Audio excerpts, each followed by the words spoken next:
அது முதல் மனம் திரும்புங்கள், பரலோக ராஜ்யம் சமீபித்திருக்கிறது என்று பிரசங்கிக்க தொடங்கினார்.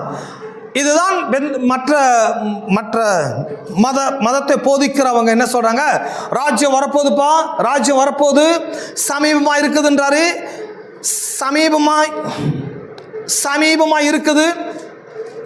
ஏசு அன்னைக்கு சமீபமா இருக்குன்றாரு, இன்னைக்கு ரொம்ப கிட்ட வந்துடுச்சு, நாளைக்கு கூட அந்த ராஜ்யம் என்ன ஆயிடும், பூமிக்கு வந்துடும் அப்படின்னு சொல்லி இந்த சமீபமா இருக்குதுன்ற வார்த்தையை இவங்க எப்படிலாம் இன்டர்பிரேட் பண்றாங்கன்னு சொன்னா, எப்படி நாம ஒரு ராக்கெட்டை விண்வெளிக்கு விட்டா அது போய் சேர்றதுக்கு ஒரு 6 மாசம் ஆகுமோ, அந்த மாதிரி அங்கிருந்து இறங்கி வரவர் இந்த பூமியில் வந்து சேர்வதற்கு 2000 வருஷம் தாண்டுன்ற மாதிரி இவங்க பிரசங்கம் பண்றாங்க. சமீபமா இருக்குதுன்னு இயேசு சொன்னது அந்த சமீபம் அல்ல, பரலோக ராஜ்யமே வந்து விட்டதுங்கிறத நேரடி